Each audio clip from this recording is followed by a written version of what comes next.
I'm Mark. And I'm Zach.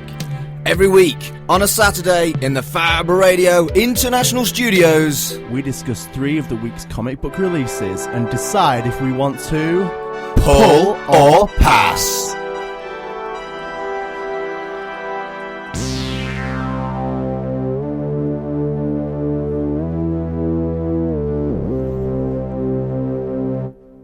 Welcome to Pull or Pass, your weekly geeky comic book radio show. I'm Mark. And I'm Zach. And we just recorded that intro thing actually live and nailed it. I'm really pleased with myself. That was pretty good, yeah. We rock. I'm proud of us. We can keep that. Yeah, we're done. Let's call it. This has been a great day. Let's go home. But that's a blooming good start. The news is that we are now at 11 a.m. and 11 p.m. on Fab Radio. Double pull or pass. Double pull or pass. As of this week, issue 5, we are twice on a Saturday, 11 and 11. That's got a ring to it. It is. It's nice. It's a good 11 symmetry, and 11. You know, balance. Yeah. Have you got any news, Zach? It's a really thin week from my point of view. It has been quite thin. So, again, I'm going to go with my usual So Valiant have announced some things. Oh, go on then. Tell me some Valiant news. So I think yesterday they've announced that there's going to be a Harbinger series in 2020. So it'll be the first Harbinger series we've had in a couple of years. Okay. Previews has also kind of given away that there's going to be a new Savage series. I think the details are still a bit thin on the ground, but more new Valiant coming next year. It looks like it's going to be a good 2020. I know you love your Valiant, so I'm pleased for you. I'm pleased for me too. I think this might be a little bit old, but Netflix have secured the rights to Bone by Jeff Smith. Yeah, I didn't know about this until you mentioned it. I think it's maybe a week or two old, but I thought it was worth mentioning because Bone's cool. Bone is really good. Did I read Bone for your book club? Yeah, we used to be in a book club years ago and we both read Bone for it, and it's great. And yeah, Bone's really good. I hope it's animated. I hope it's not some kind of weird I feel like live action crazy. It has to be animated, right? In the same kind of Jeff Smith style, otherwise. Yeah, I don't want like a modern reimagining. as perfectly there and okay as the Death Note adaptation was by Netflix. See, I liked that more than most people. It was fine. It wasn't great. And it wasn't terrible. No, it was there, and, Ryuk was quite cool, but I don't want live-action Bone. I want proper animated Bone. Yeah, I think it needs to be like a nicely done animated series. Very kind of classic animation would be great. And I've got some more Netflix news. Lucifer was the last series was originally only going to be 10 episodes, but they've extended it to 2 halves and 16 episodes, which, makes me happy because I really like Lucifer. That's cool. That's a significant kind of increase in episodes. And it seems like the increase is for the people who make it rather than for Netflix. I think it's so that they can finish their story properly because they always said this was going to be the last series. Which, as a fan, is always what you want. You want them to have the space they need. Yeah. Well, you don't want them to have too much either because the right amount. Yeah, my biggest complaint about Jessica Jones was that about 3 episodes too long. Series 3 was too bloated, yeah. But what I also found was that it's looking like there's going to be a 40s themed musical episode of Lucifer. I'm entirely into that. I don't know how that's going to go, but I like a musical episode, Yeah, fair. I think we all do at this point. Yeah. I've got one more bit of news. Have you got anything else? I really don't. In fact, do you not? In my notes for the news, I've not even written anything down because there was that little for me to remember. Right. Well, the last one I've got is that Joker is officially the highest rated the highest grossing rated R film, easy for me to say, of all time. It knocks off Deadpool. I saw this, and Deadpool 2, nonetheless. Yeah.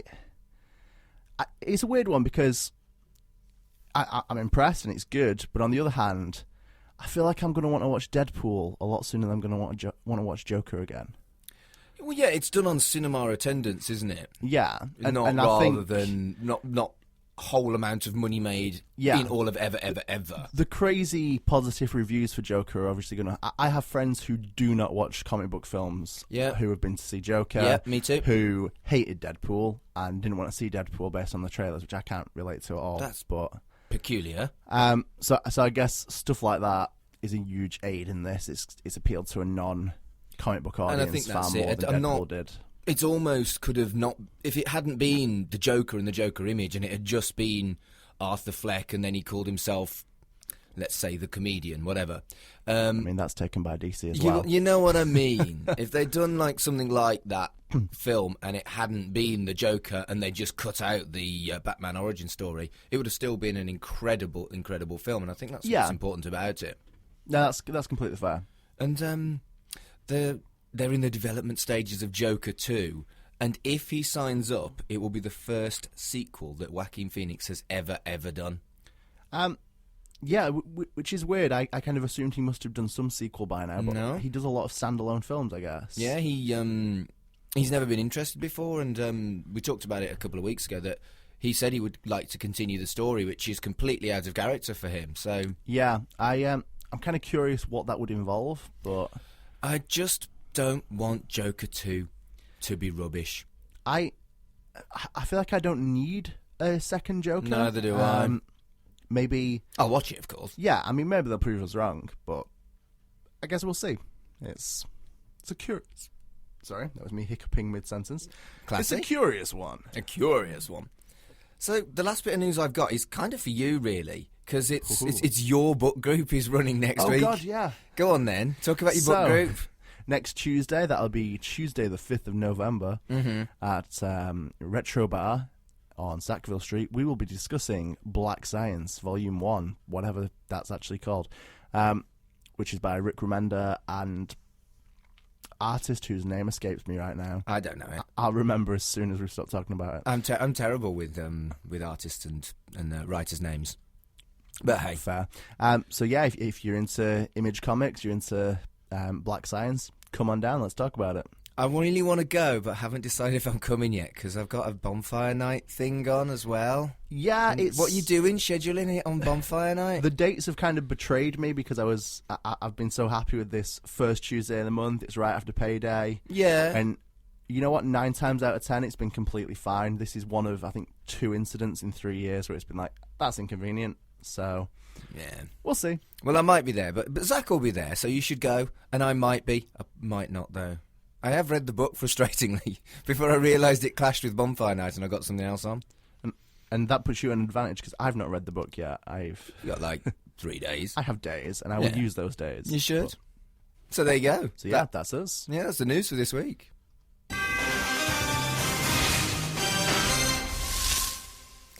Before we get into the full meat of Pull or Pass, Zach, we've got a competition winner to announce. Yeah, we do. We do. And we had quite a lot of entries. I'm going to go through them in no particular order. And by in no particular order, what I actually mean is the order that we received them, because that's how I wrote them down in my book. That makes sense. So it's no particular order, but it kind of is. Except for the order that they're in. Yeah. So, Mark Sheriff, he came up with Fabulous Travelling Man, Gravitational Pull, and Bypass. I like gravitational pull. Yeah, I like gravitational pull. Yeah, he, with those things in his head, he looks kind of gravitational. I do like that. Scott Braidwood came up with Fab Man, which is very appropriate because, you know. However, incidentally, also the lead character from The Pride by Joe Glass. Oh, is there already a Fab Man? There is already a Fab Man. Oh, dear. Fraser Summers, who I used to present a comic book radio show with, but we don't talk about that anymore. No. He came up with Travelling Man, which is a bit meta. It's a bit meta. But we've also got Fabulous Travelling Man from Mark Sheriff as well, so we've got a bit of a theme there. People were determined. Lots of people came up with the same idea. Hollywood Fletch from Super Tat Film Club fame, he came up with... That's not his real name, but I'm still going to call him Hollywood Fletch anyway. He came up with Pop Man, but it was P lowercase o. P, like Pull or Pass Man, which, you know, is, again... fits. Yeah, right. It fits. Thank you, Hollywood Fletch. I'm going to be on Super Tat Film Club at some point next month, so I'll let you know when that's happening. Always time for a plug, at Mark Adams HC. Adam Warlock on Twitter, I'm not sure that's his real name. Adam Warlock? You see, I'm not sure that's his real name, but that's what his Twitter handle is. Adam Warlock came up with Pulse, which again... I like Pulse. Pulse is good. He looks quite pulsy, and Pull is in there, and, you know, Wickle, Pull or Pass, that one's good. Carl Colclough, or the Potteries powerhouse, as I know him in wrestling, in the wrestling world. Sorry. He's come up with Captain Heatwave, which again I can see. He's got like a radiator on his head, so I can see how Captain Heatwave would work. Graham Hay, who I know is our one and only listener in Australia, he came up with The Geek, and I like that. It does exactly what it says on the tin, really. It really does. And it's very descriptive of, well, you and me. Yeah. And then we've got Carl Bryan, who I know from wrestling shows. And he's come up with The Mac, M-A-C-H, which is when Mark and Zach combine their powers. Diablo Rouge and Fab Golden Mane. Really good. Fab Golden Mane sounds like a 14-year-old's Dungeons and Dragons character, but still cool. It's definitely an elf bard. It is an elf bard.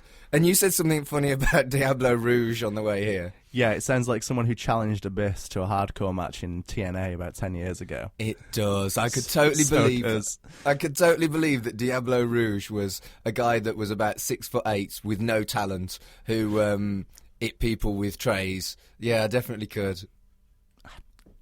I mean, you say no talent, but swinging a tray is not easy. Yeah, okay. So we have decided on a winner, and we've gone for The Mac. So our superhero, the pull-up-ass superhero, is called The Mac. So congratulations to Carl Bryan. You're going to get 50. 50! Might be even 52. It's a blessing and a curse. It is 50 comic books. So I'll be in touch, and we'll send you some stuff.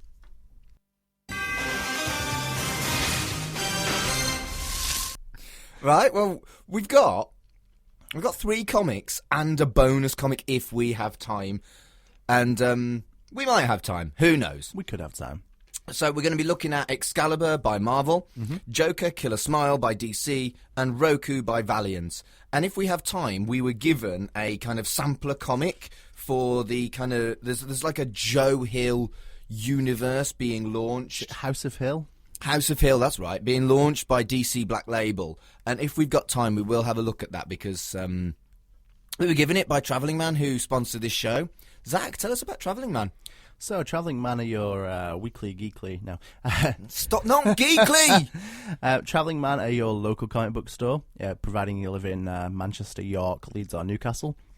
They sell all manner of comic books, graphic novels, manga and board games. And they're great, yeah. And they sponsor our show and they hook us up. They do.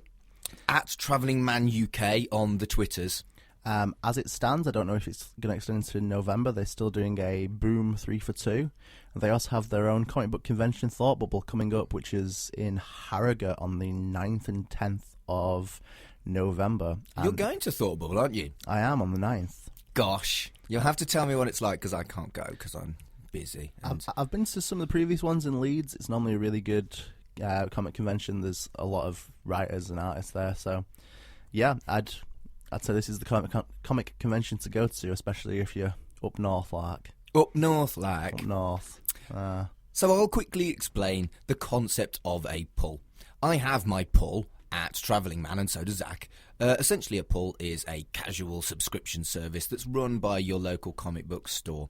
So if you see a new title that's coming out, or you've started reading an ongoing title that you like, and you want to make sure that you get every issue of it, you can go to the counter and you can say, can I add, for example, Joker Killer Smile to my pull, please? And I'll make a note of it, and whenever an issue of Joker Killer Smile comes in, they'll put it to one side for you behind the back, and whenever you bob in, you can go and say, hello, can I have my pull, please? And Joker Killer Smile and everything else that you've put on previously will be there. It's like a casual subscription service. You can go in when you like. A lot of people go in on Wednesday when comic books are released, on New Comic Book Day as it's called, or you can bob in once a fortnight, bob in every Saturday, or just bob in once a month on payday, and they'll have all your comics on your pull ready for you to enjoy. And pay for, obviously. Yeah. Because, you know, it's a shop. Unfortunately, you need to pay for stuff. Always a downside, isn't it? Yeah. Should we start with Excalibur, Zach? Yeah, let's do it. Okay. First things first. Usual white page. Rather white pages. Grr. Yeah, I think we're on another 5 or 6 white pages this issue. It is, on the one hand, it's a double-sized issue. It's 44 pages. It's a shame quite a lot of those are white. Yeah. I know Jonathan Hickman has tweeted a few days ago that he's very proud of Teenie Howard's info pages. And it's like, they're good info pages, but they do annoy me. Is my response to that. For those of you that couldn't hear, that was me hissing like a cat. Which, incidentally, you're quite good at. So yeah, white pages galore, as has become the standard for X-Men, apparently. I'm meant to be into that. Can I also mention that bloody gecko? The gecko... Again. I Stop advertising in comic books, you horrible gecko. I took the hit this week and read through the gecko's advert. Okay. I still don't know what he's selling me. You see, I also read through the gecko's advert and didn't know what he was selling me, so I looked at his website. Oh, you've gone too far. Do you want to know what the gecko advertises? I mean, yes, but I also don't feel like we should waste airtime promoting him. The gecko the gecko is essentially America's meerkat. He's an advert for insurance. I mean, if this was meerkats, whole different story. No, it wouldn't. I'd be them. annoyed because it's terribly. It just kind of takes you out of the. Yeah, it's always. Had it been awkwardly Sergei, placed. I'd have still been very cross. Something angry at Sergei. And all his principles. That's quite hard to be angry at Sergei. For our American listeners, look up comparethemeerkat.com to see what the hell we're talking about. Who do not sponsor us, but if they want to... They can, yeah. And we like them. We like meerkats a lot more than geckos. Just saying. Yeah. So... Should we actually talk about the book? Let's try and talk about Excalibur. So, Mark, you wanted to do this one? You were psyched about Excalibur? I was. Well, I wouldn't go as far as psyched. I wanted to do it because it had British characters in it, and we are a British podcast. I didn't so much think it was going to be good. Okay, fair play. All right. I do like the term witch breed. It's beautifully racist, which isn't a word you should say together, really. But like old time British people were racist, and so they would have had a racist term for mutants. And witch breed, it just seems it's horrid. It just I think it's seems really nicely done. Weird coming from Morgan Le Fay, who is a witch within herself. It's like, yeah, okay. I mean, this coming from the magic-powered woman taking it out on other people with essentially magic powers. But all right. Witch breed as a racist term for like kind of Camelot bad guys really works, and I was like, ugh, that's icky. I thought that was really nicely done, and they probably can't use racist terms or homophobic terms in the books explicitly, but finding a way around like that, I thought was really quite subtle. Because obviously they've used mutie in the past as like a term a derogatory term towards mutants. So I like this, that it's kind of there are lots of derogatory terms for black people. So why wouldn't there be lots of derogatory terms, including old-fashioned ones, for mutants? So I really liked that. I thought that was really subtly done, and I thought that immediately stuck out to me. That all right, gentle nod of approval for racism. Oh dear, this is a real rabbit hole you've got us in now. You know what I Mark, mean, though. Obviously, I don't agree with any kind of prejudice, but depiction of prejudice shouldn't be watered down. It's something that needs to be acknowledged as being a real life issue, and I thought they did it well there. Yeah. Bet that wasn't how you thought I was going to start talking, was it? We're in at the deep end here, and now I don't know where to go. We did talk about when we read X-Men how how gay people were. Well, certainly I was, and you said some of your gay friends too were uncomfortable with the metaphor for being gay now that they were having their own nation. And I think this is again quite important that the metaphor continues, because that's what the X-Men always were. Yeah. So I think we do get a little bit more of that here. In a weird other dimension context. Yeah. But nonetheless, it is there, which is good. It's bad and it's good, but unsure on the use of Camelot characters. It seemed I mean, It seemed lazy, it seemed predictable, it seemed overused. It didn't bring anything new to the characters, really, other than the racism. I don't know. It was done quite well, but it's been done so much. It wasn't what I was expecting. I guess it should have been to some extent, but on the other hand, I don't know what I was expecting. I mean, as I had to point out to you when we talked about it yesterday, the cover is super spoilery. Of what's coming in this issue? Yeah, which that's really a big deal. I'm sorry, I think that's a botch. That's a bad idea. It's a really nice cover. I just think it's the cover for issue 2. Yes, I think that's probably fair. Because it tells you basically how the issue ends. It tells you the entire... Ruins the cliffhanger. Yeah, and it basically tells you who's going to be in the Excalibur team, which none of them are at the start of the issue. So it's kind of... I get that you have to promote, hey, you guys like Gambit, right? But... Yeah, I suppose it's a rock and a hard place, really. If you're going to put Gambit in a new team, you're going to put Rogue in a new team, then the readers need to know where to follow their favourite characters. Yeah, I understand why they did it, but it definitely spoilt the cliffhanger and watered down the cliffhanger and made me think, ugh, that would have been a much better cliffhanger if I hadn't kind of had a hint about it. Yeah. This is another one where... so I felt with the last 2 X-Men books, and I think I'm going to feel it with everything from Dawn of X, is desperately trying to get at the 90s animated series fans. So in Excalibur, you've got Jubilee, Rogue, Gambit, and Apocalypse, or unpronounceable A Sound, as he's currently going by. Yeah, so I... Yay? Maybe? EI? Maybe? I'm not sure on that one. And I mean, they made jokes about it, but here's the thing, right? Apocalypse is in Excalibur. Magneto is in the X-Men. Are all the baddies X-Men now? It's kind of, because of the whole thing of everybody's getting along. Krakoa's great. Has kind of led to... Your bad guys are your good guys, and your good guys are your good guys. Because Pyro was in another one as well. Old school Pyro was in Marauders. Vulcan is just chilling with the rest of the Summers now, like everything's cool, and he didn't try and kill anyone. Yeah, you talked about that.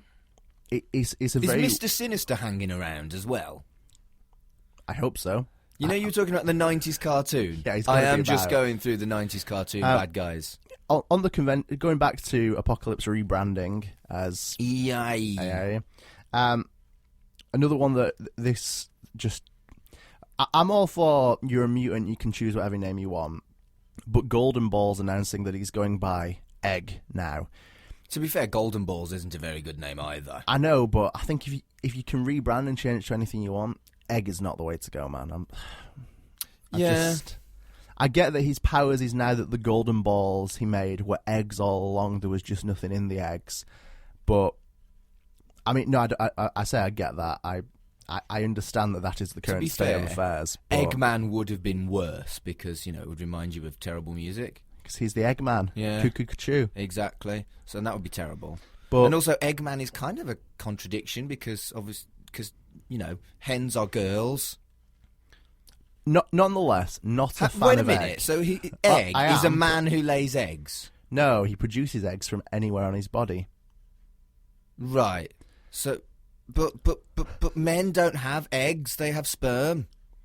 That's its own issue within the larger X-Men continuity, right? I'd not heard of this character, by the way, before. So he was new to me, and I'm like... He was a Brian Michael Bendis era X-Men creation who kind of randomly produced these gold balls that just work inconvenient, I guess, more than anything. And now Hickman revealed that actually these gold balls were eggs. They just needed another X-Men to put something inside them, and that's how everyone's being kind of birthed back into the bodies. Hence, Betsy getting her original body back, and, well, not her original body, a clone of her original body. Okay. And... it's all very gender bendy, which I think I approve of, to be honest with you. Yeah, but there's a lot of... A male mommy. Yeah, in a sense. But there is a lot it's a lot to explain on a 1-hour radio show about the current state of the X-Men. Is my contribution here is. I'm glad you know more about the current state of the X-Men than I do, because I'm going into this a little more with less knowledge than you are. I could have phrased that better, but you know what I mean. I get you. I get you. So overall, how did you feel about Excalibur? It was all right. Yes. In a contradiction to everything I've said every previous episode, this was an oversized double first issue, and I did not need that. I felt like it was so long that it kind of got bogged down with hitting you with more information. So it's going, history of Excalibur, history of Morgan Le Fay, here's Otherworld, Apocalypse is going through some stuff, here's just everything, take it. And I feel like I could have kind of done a casual intro of just Captain Britain, Psylocke, just tell me about where they're up to. Yeah. Instead, I felt like this was a huge info dump to try and catch us up to speed. It doesn't feel like... It feels like this could have been eked out and made much more enjoyable over 4 issues. Yeah. There were 4 big storylines that they could have either started and done a slow burn, or they could have just done Betsy and Brian, then they could have done the Apocalypse, then they could have... Yeah, so I think I'm along the same lines as you. I like some of the ideas, but it did feel rushed, even though it was a double-sized issue. I think they wanted the cliffhanger. I think the thing that they thought was the most important thing was... spoilers, but, you know, it's on the front cover too. Yeah. That Betsy Braddock is Captain Britain. I think that's what they wanted to achieve with this, and they rushed everything to achieve it. Whereas that could have been halfway through the run, you know? I mean, yeah, halfway through, it's end of trade. Yeah, end of trade. I feel like a lot happens in this issue, while simultaneously not a lot happens in this issue. Yeah. The art's very nice. It's Marcus 2. The art is good, yeah. As I've said with previous Marvel titles, it's very, very... This is Marvel Yeah, art. nothing wrong with that. But I like it. I thought it was good. Yeah, just a bit of a weird feel about Excalibur. So, for me, it's got interesting stuff going on with Apocalypse, who is a goodie now. It's got Rogue and Gambit, 2 of my favourites. It's got British characters. But it's still a pass. It's weirdly enough, I've got a similar thing here of it's a lot of characters I like. I've said this 3 X-Men titles in a row, but in a plot I'm not very engaged in. It's like I'm curious about a few aspects, but the way this first issue's been presented has kind of baffled me a little bit. I thought the Camelot stuff was just... Could you not come up with something else? Camelot is so overdone, and... Let's have a British title. Let's make it Camelot. Bleh. But I might pick up the trade. I do think I might pick up the trade and see if it picks up from the rush to make Psylocke into Captain Britain. Yeah, maybe it was given all of this because this is the status quo they wanted leading into the bigger story. Yeah, maybe. It's a pass for me, but I totally agree.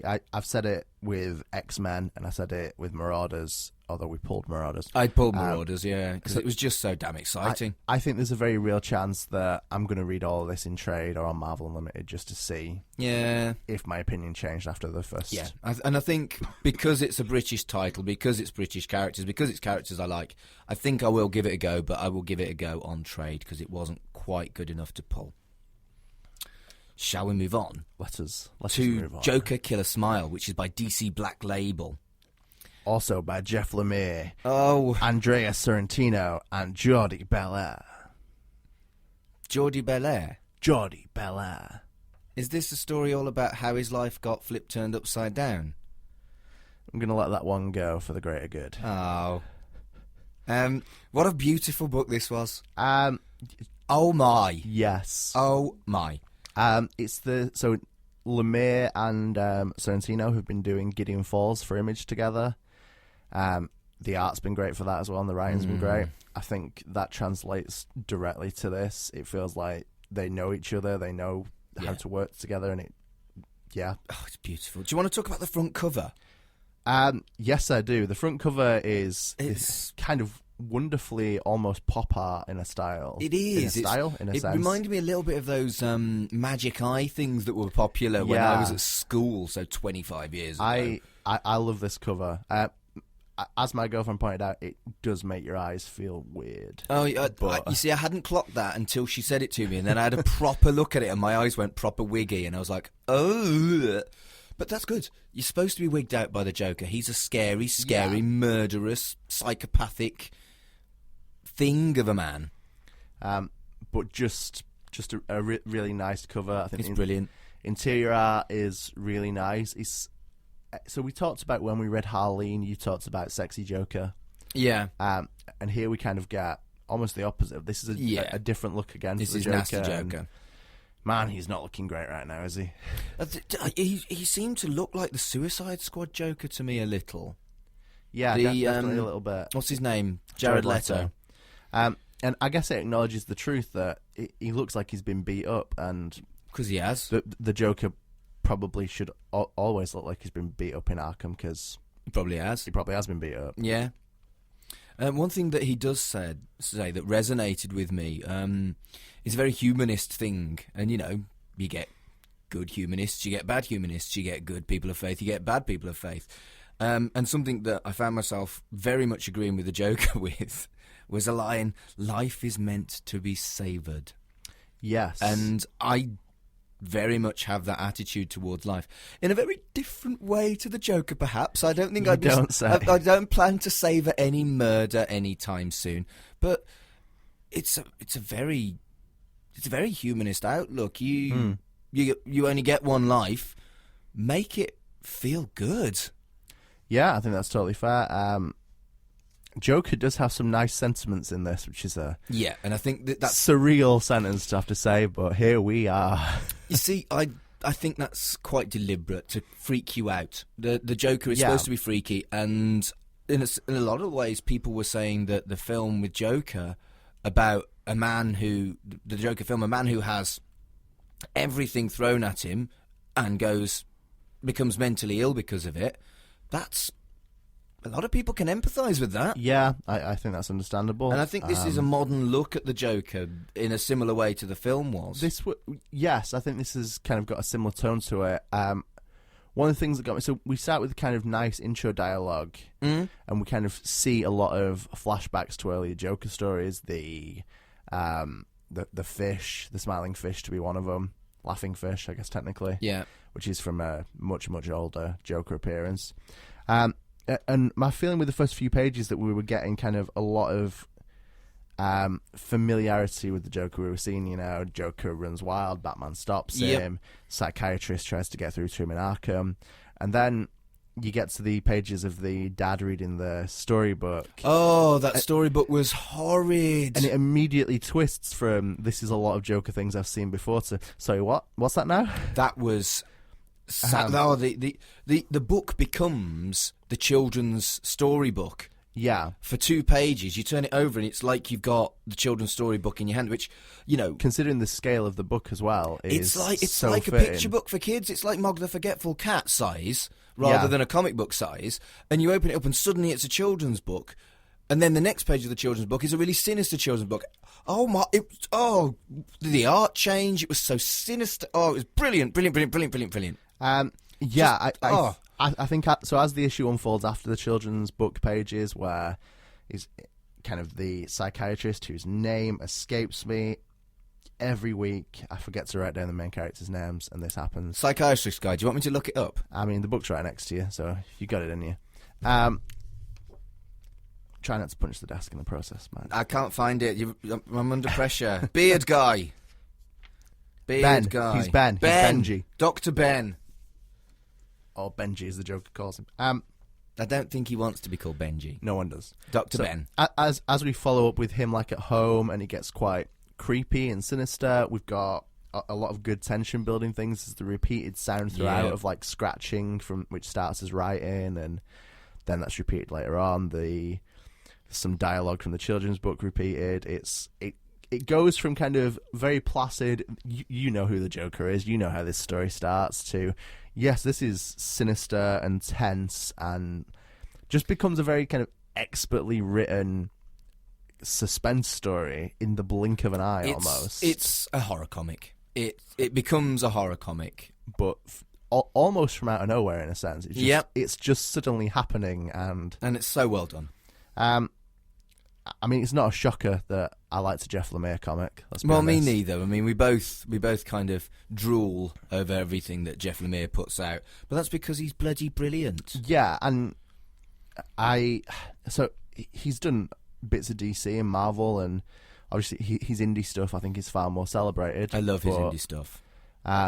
This was one that immediately interested me because it feels like the Joker in an indie book, rather than Joker in a Batman context. This was very similar to Harleen. It's a beautifully done, larger size, very limited series. There's only three. There's only going to be 3 issues, and they've very much invested in it. And it's a statement of what DC Black Label is going to be about. And yes.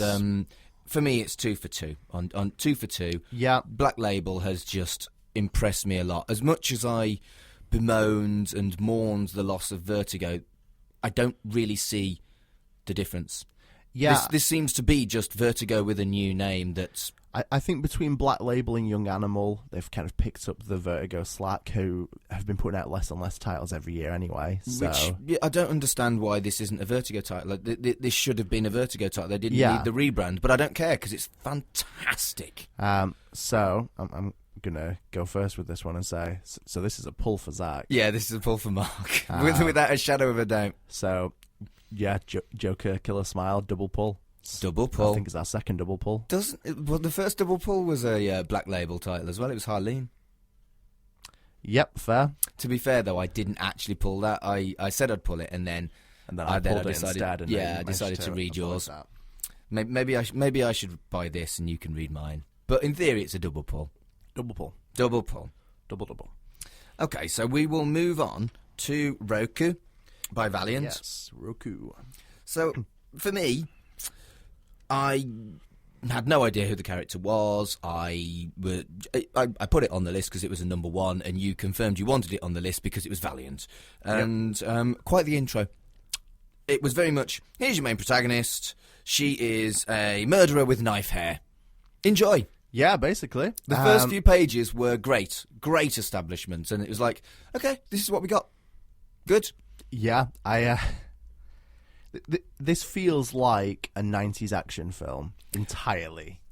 Yeah, it does. Every aspect of the story, as soon as you get if you want to hunt monsters, get a monster.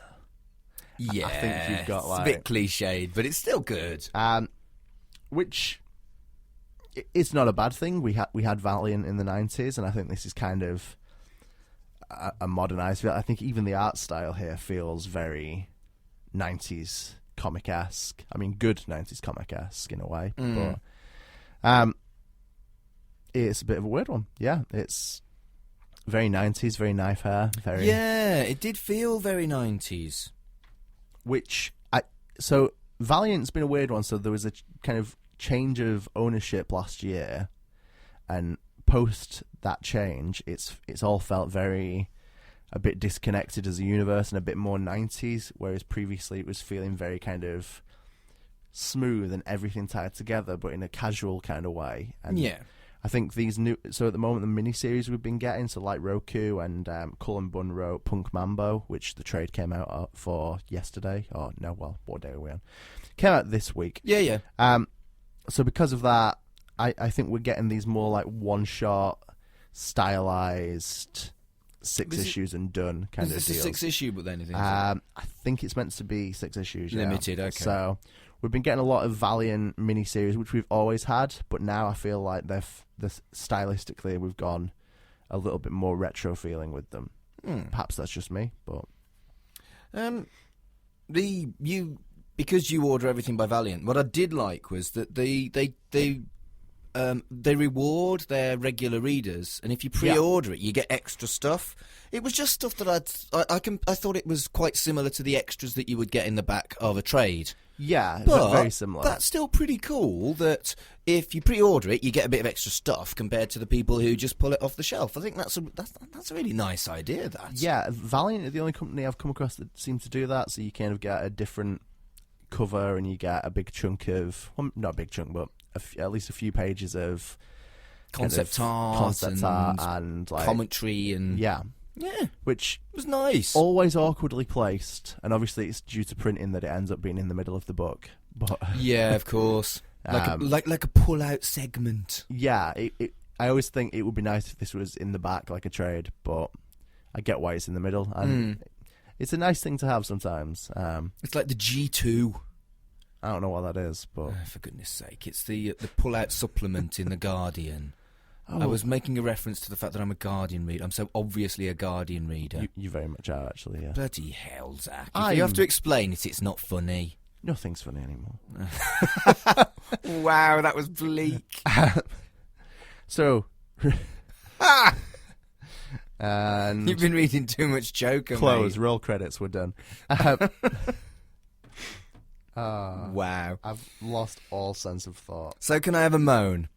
You definitely can. Can I have a moan? There was a fantastic cliffhanger that was then was ruined with next time on Roku. Yeah, which I've never seen in a comic book before. You see it a lot on telly shows like Doctor Who and stuff. Never like this. And I hate it on telly shows. I don't need to know what's happening next week. And it felt very, very telly influenced, and also it really watered down the cliffhanger and made the cliffhanger kind of worthless, and that made me very angry. A lot of Valiant titles do have kind of a preview, but it's normally a preview of a different comic. So, which is fine. So, you'll get, I don't know, Bloodshot, and it'll have a preview in of Roku, fine, or vice versa. For Roku's preview to be Roku issue 2 was just like, wait, what? So that's not something... I didn't think that was something that they'd really done before. It seemed very influenced by telly. Yeah, it did, and I don't feel like I've ever come across a Valiant book that's previewed the next issue before, which really threw me. Yeah. It's like, why are you telling me this now? I'm still going to have to wait a month. It threw me, and I didn't like it, and like I say, I just felt it kind of ruined... even more so than Excalibur, actually, ruined the cliffhanger. Yeah, it just...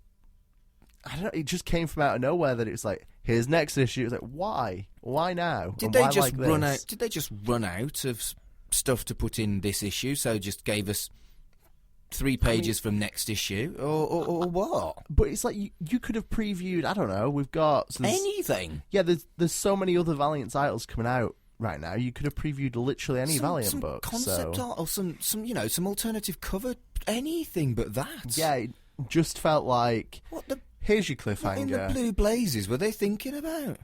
In a kind of 90s sense, so she has to go and retrieve a weapon that no one can tell her anything about, and as soon as it's a weapon you know nothing about, it's a person. I think it's probably a person.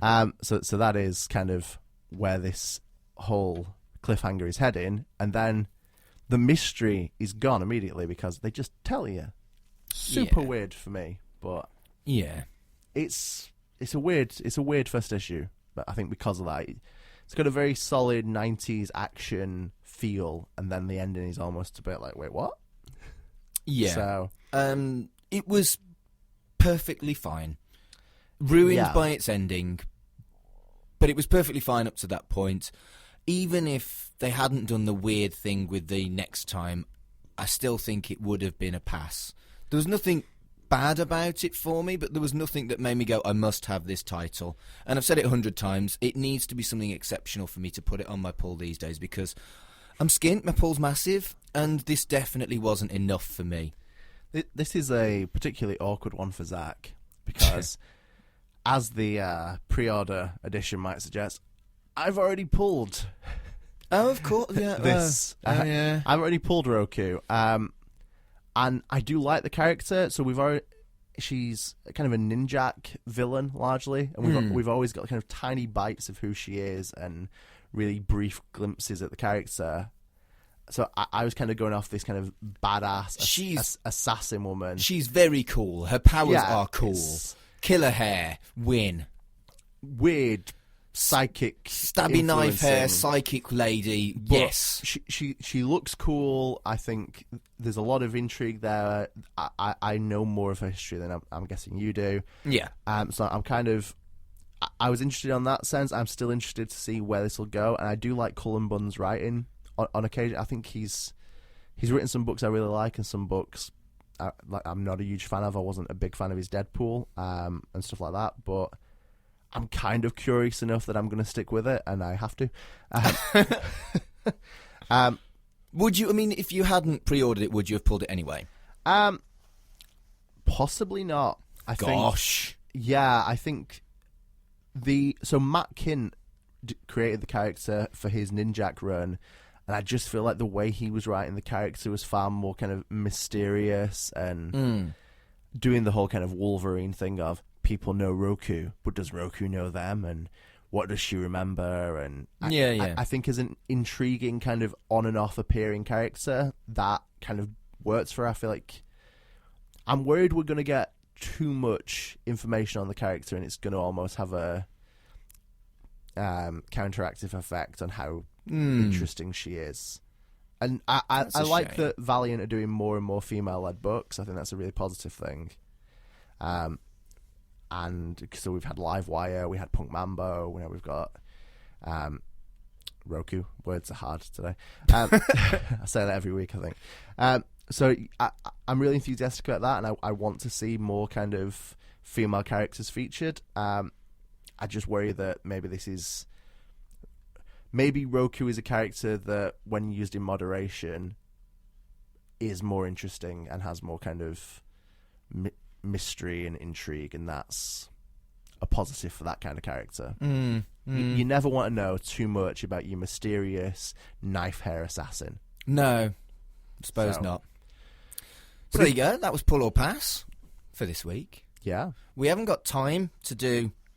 I've looked at the timer. We haven't got time to do the Joe Hill sampler. So what I thought we might do is after the show, after the live show, we will record a little bit of kind of like listen again extra. So we will talk about it, and we'll put it at the end of the show on our Mixcloud, which is www.mixcloud.com/pull or pass. We'll also put it on the podcast versions for people who listen on Spotify, Anchor, the YouTube version as well, and the Apple one, whatever that is. That really horrible company, that one. So we'll do a little kind of like 15-minute extra. Well, 5-minute extra. We'll see. That we'll tag on to the end of the listen again, but we just haven't got enough time for the live show. Is that all right with you, Zach? Yeah, that's cool with me. Sound. Bonus pull or pass. Bonus pull or pass.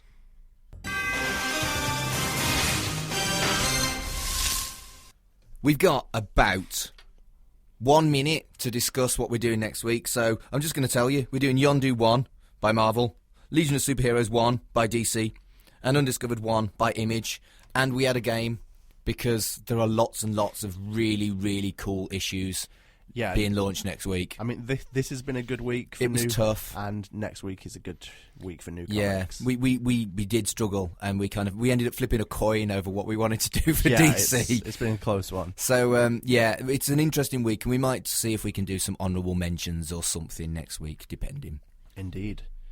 So that's us. Yeah. That's it. Thank you for listening to Pull or Pass. We've pulled. We've passed. We're going to do it all again next week.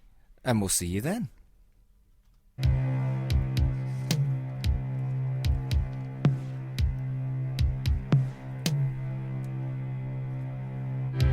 Thanks for listening to Pull or Pass. To listen again, it's www.mixcloud.com/pull-or-pass.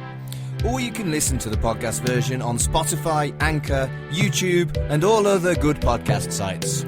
Join our Facebook group, search for Pull or Pass Radio Show. Follow us on Twitter at Pull or Pass.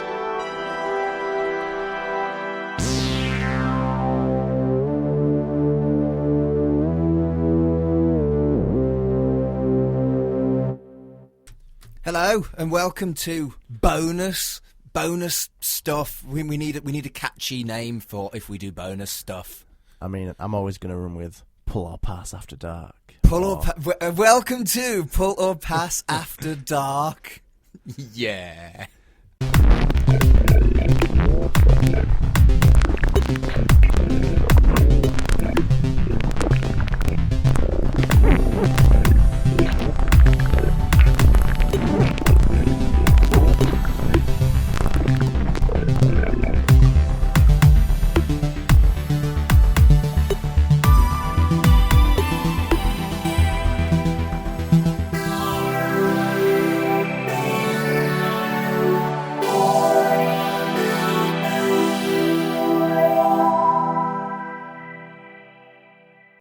It's not great, but I like it. I love it. I love it lots. That's definitely what we're calling any bonus segments we do. It also fits with the fact that we're discussing a horror comic. Well, it does. horror previews. Yeah. Well, we basically were given this as it's a preview comic. Was it a freebie or Yeah, the preview was free. Yeah, like a sampler comic. And when you've got a sampler comic, it's such a big deal that they've invested in quite a heavy marketing campaign. Yeah. That it really suits the show that we do. But we'd already picked what we were doing for that week. Yeah, and we were like, we want to talk about this, so... We only found out about Hill House Comics kind of... Well, we knew it was happening, but we only found out that it was this week. And there was a sampler.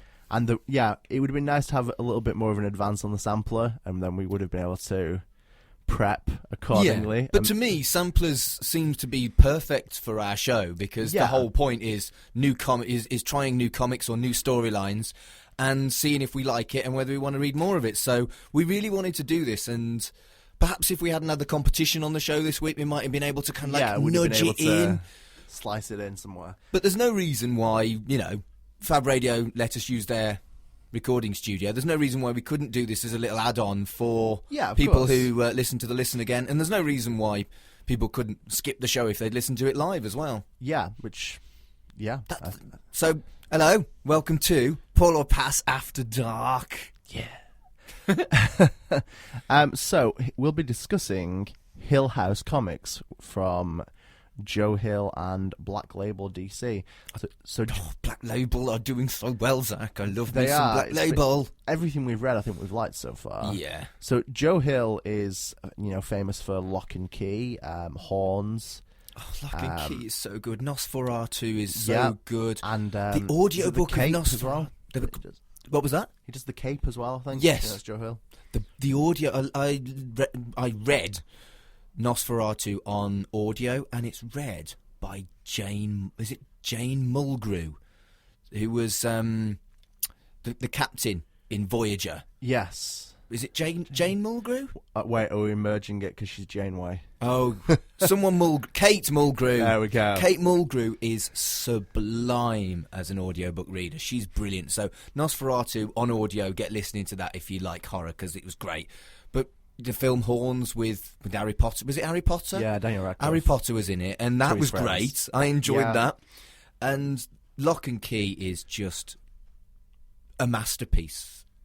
It is. It's such a good series. Great. It's an interesting one because I know there is a new Lock and Key starting, but I think it's only going to be a couple of issues, so I don't know how appropriate that will be for us in Pull or Pass. We've totally put it on Pull or Pass, and it's already a pull.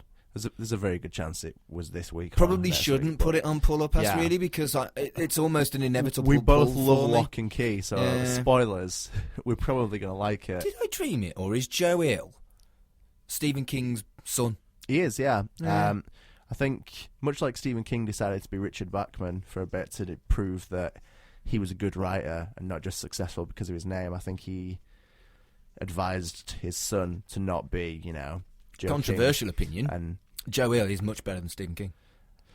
I think they're both good, and I think they're almost good in different ways at times. I kind of want to see Stephen King do more comics. So I know he'd contribute. He has done some. Yeah, he contributed to the first volume of American Vampire. That's what the series was called, right? It was American Vampire? Yeah, I think so. Which was proper good luck. Proper good luck. But yeah, I like Stephen King a lot. I think he struggles at times with endings. But also, credit to anyone who can write more than one book about a killer car. True. So pretty big Stephen King fan, pretty big Joe Hill fan, to be fair. Everything I've read by Joe Hill to this point, no spoilers, has really, really resonated with me. Really, I've just loved it. I like horror. I've always liked horror, and Joe Hill is fantastic. He's just fantastic, and So to dig into the sampler we've got here, the first featured comic which came out this week is Basket Full of Heads. Yeah, the sampler gives us three kind of like 4 or 5 pages intros from the first issues of 3 of the 5 in the House of Hill universe. And it also explains it gives us concepts of all of the 5 plus the 6th one, which is called Sea Dogs. Yes. And that's going to follow as each book is released in House of Hill. There's lots of them, but so say Basketful of Heads 1 is then followed by Dollhouse Family 1. Sea Dogs 1 would be in Basketful of Heads. Sea Dogs 2 would be in Dollhouse, and then you go back to issue 2 of Basketful of Heads to read the next episode of Sea Dogs together. So yeah, it's a nice idea, Sea Dogs. It's a bit of a money grab. It's kind of reliant on everyone buying everything, which and it does mean that if you only want to read one of the 5 titles, then there will be random 6 pages at the end of wasted stuff that you don't really understand, because it's a continuous story of Sea Dogs across the whole run of 5 different horror comics. And it is worth mentioning as well, so although Basketful of Heads is by Joe Hill, Dollhouse is being written by Mike Carey, and I quite like Mike Carey, and I think you probably would. I probably will. He wrote Lucifer. Then yes, so that's probably a good plus. And yeah, then and they've got some quite hefty authors, but they're not all Joe Hill. You're right. Yeah, so there's a bit of variety. I guess it's more of a like Young Animal was curated by Gerard Way. It's like Joe Hill's imprint almost. So he's running it, but other people are writing. When I first read about the Sea Dogs thing, I thought, oh, that's a nice idea. But then I think I changed my mind. There are a lot of people that are going to buy all 5 titles. Of course there are. But Sea Dogs needs to be really bloody good if people are going to buy it. If people are going to buy specific issues to get Sea Dogs, you know? And, well, I guess the thing is, so is Sea Dogs just going to be in the first 5 issues? No, Sea Dogs is going to be across all issues of all the run. Forever? Yeah. So I guess... actually picked up Basketful of Heads, and I have read the first Sea Dogs, and it's 4 pages. So it'll be 4 pages in each. I'm assuming 4 pages in each book, running across the whole run of 7 Basketful of Heads, 6 Dollhouse Family, etc., etc. So I guess the reality there is then, so everything's going to be concluded. It's kind of staggered releases. So Basketful of Heads is this month, Dollhouse is next month. Yeah. Lolo Woods is December. So I guess when everything's been finished, you'll almost have a Sea Dogs graphic novel. Yeah. So yeah, maybe that is against the name of the show. Maybe that is a trade scenario. Yeah, potentially. And I think it's worth mentioning that 4 pages, intense storyline, and then a cliffhanger in every single Sea Dogs is. Well, it's rather 2000 AD, isn't it? It is very 2000 AD. And, you know, I'm very much in favour of that. It's... I think I will enjoy Sea Dogs. I do. But the money grab element of it does make me a little bit icky inside. And it is dependent on the idea that you're going to pull all 5 books. And that's a big commitment. And it is. And... I don't know, a lot of people are guilty of this, particularly when they know something like Basketful of Heads is going to be 7 issues. That's a trade. Something like Dollhouse Family is going to be 6 issues. That's a trade. I wonder if Sea Dogs will actually discourage people and go, well, I'm going to buy all of the trades and then buy the Sea Dog trade. I mean, I think it's always going to be 2 different audiences. There's always going to be the people who are trade readers, and there's always going to be the people who want the singles. So it's I don't know. I don't 6 think, of one, half a dozen of the other, and you're always going to have people for both. If we didn't do this show, I don't think I'd read as many singles as I do. I have a weird relationship with singles. So I worked in a comic book shop for 2 years, and in those 2 years, I read far too many singles because I felt the need to keep up with everything in case anyone wanted to know anything. I wanted to be the guy who knew the things. Right. Leaving that, I had a ridiculously long pull, and since then I've been trying to kind of get that in order. But good luck with that doing this show. Yeah, right. But I think if it wasn't for this show, I think it would be quite easy to slip into going back to just pure trades. And a lot of people I know, they're comic book fans. They're definitely comic book fans, but they just do pure trade. it can be hard to keep up with singles at times. And I think that is something that I think DC Black Label probably know they're going to do roaring on trade. Yeah, I mean, so what have we had so far from DC Black Label? We've had The Damned, we've had Harleen, Killer Smile. Harleen and Killer Smile were premium comics, whereas these are standard size American style comic books, which again makes me think people will wait for the trades. Yeah, I think with stuff like Killer Smile and Harleen, it feels like you want to own it. It's this big chunky, comic book. When it's regular size singles, they're a swine to store, and I think at times it's like, I'll just buy the trade. It's easier. It'll fit on the shelf. I won't worry about it. And so we'll move on from that. I think we've covered that kind of part of the discussion. Yes, which wasn't meant to be part of the discussion. I also think it's probably a portent for what I'm going to say at the end as well. What it did strike me as a universe where everything is subtly touching everything else, and they're all independent stories that you don't need to read everything else for, but you'll see bits that touch each other within the universe. It's a bit twisted dark, that is a bit twisted dark. It's also the kind of thing that they tried to do with the X-Men event last year, Age of X-Man. That was all kind of, you don't need to read all these books, but the more you read, the more you'll see of the universe. And I like Twisted Dark. It's a British comic by Neil Gibson. He releases them in they're short stories in comic book format in trades. He doesn't release them in comic book format, and they're brilliant.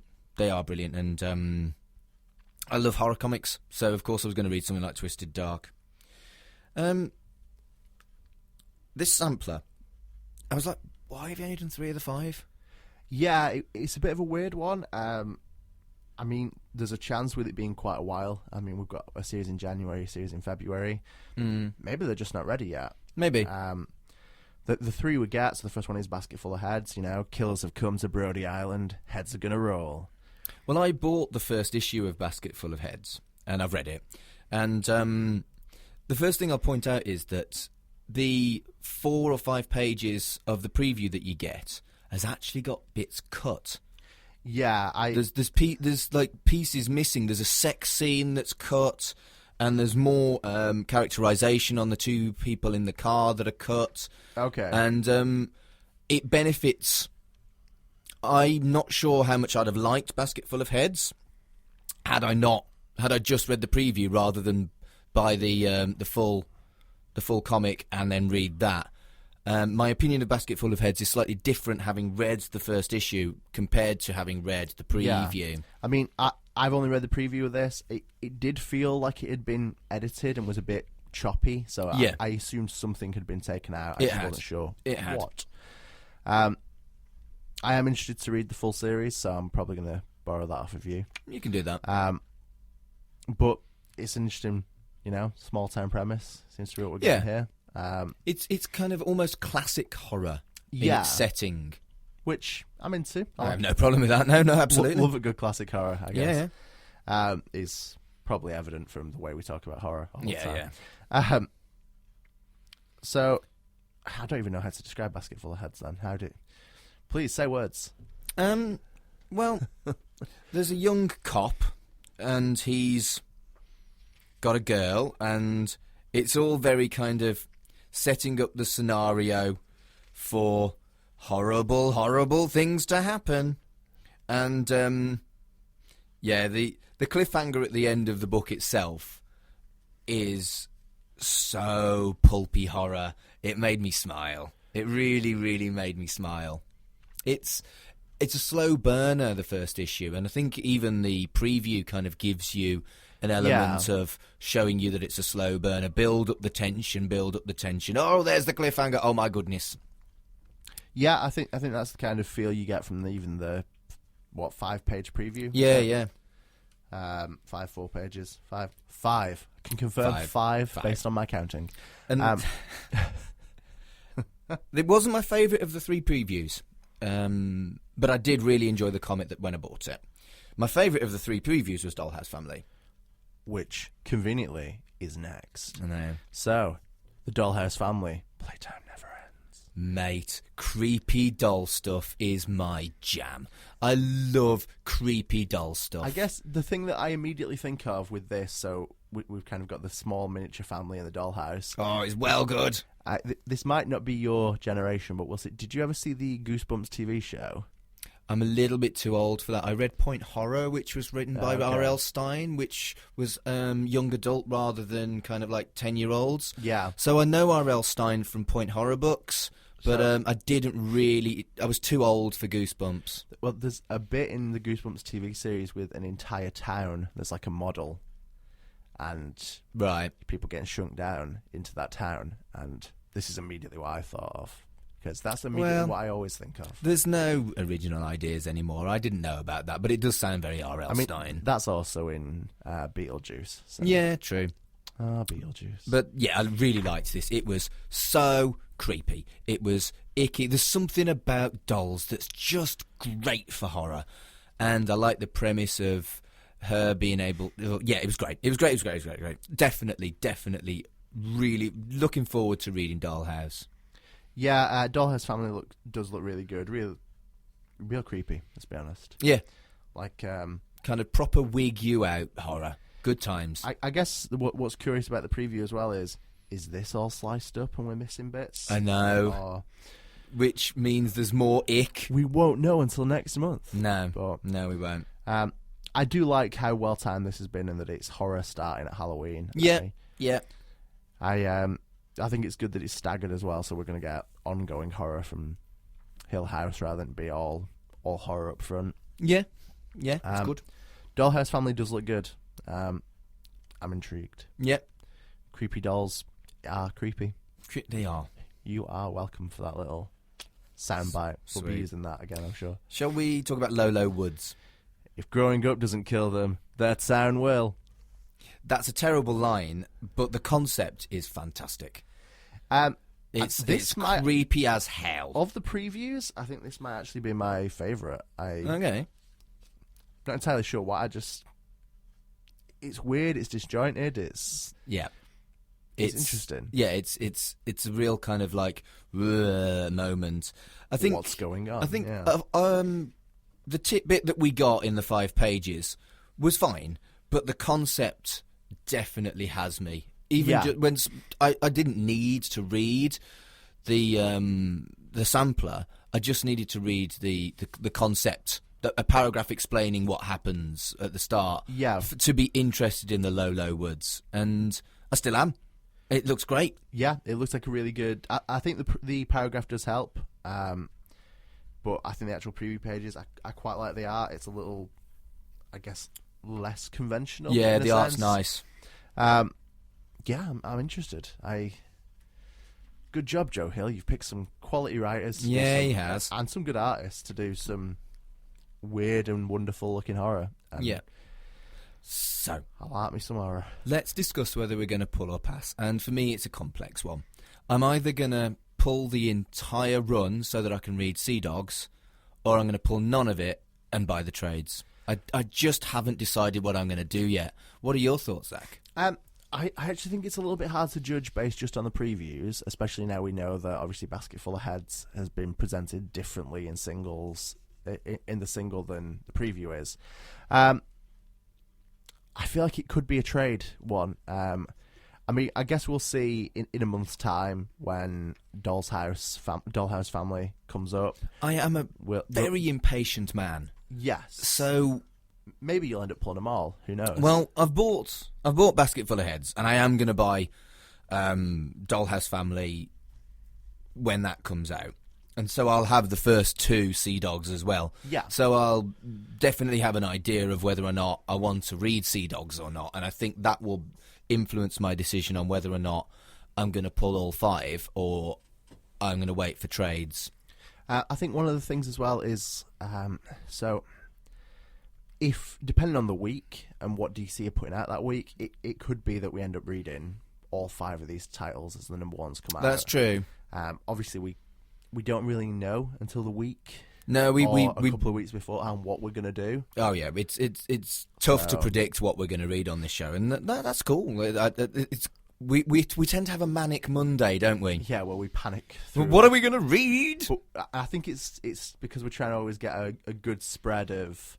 We've read this from DC last week, so what should we read? We this try week? to always put on a Marvel, a DC, and an indie, but it can be nice to go double indie sometimes, and sometimes DC release books that feel indie. I don't feel like Marvel ever give us a indie feeling Marvel book. Well, they don't really have. Was it Max? Their the kind of extreme. Yeah, they don't really have that anymore. I know that they have an imprint called Icon, which, other than printing Powers a couple of years ago, doesn't seem to print any indie books. And they also have, obviously they have the Star Wars license, so we could read Star Wars as a as a bit of a breakup, as a Marvel thing. But it's, I don't know, I'm conscious of the fact that just purely by our taste, if we've got superhero DC 1 or Black Label DC 1, we're by our taste we're going to put the Black Label one on. I almost try and fight against that, knowing that that's what we'll do, and fail every time. I know. Like this week, we had other options from DC, and I just knew this was the comic. Yeah, because it was brilliant, and it was what we knew we'd like it. Maybe we should have an episode where we deliberately put on stuff that we think we'll hate and see how we get on with it. I mean, there's always something you hate. To be fair, I did that with Ruby, and I hated it. Also with Ruby Falls. Yeah, that's also true. Anyway, we're just dithering now because we don't have like time limits. So thank you for listening to Pull Up Ass After Dark.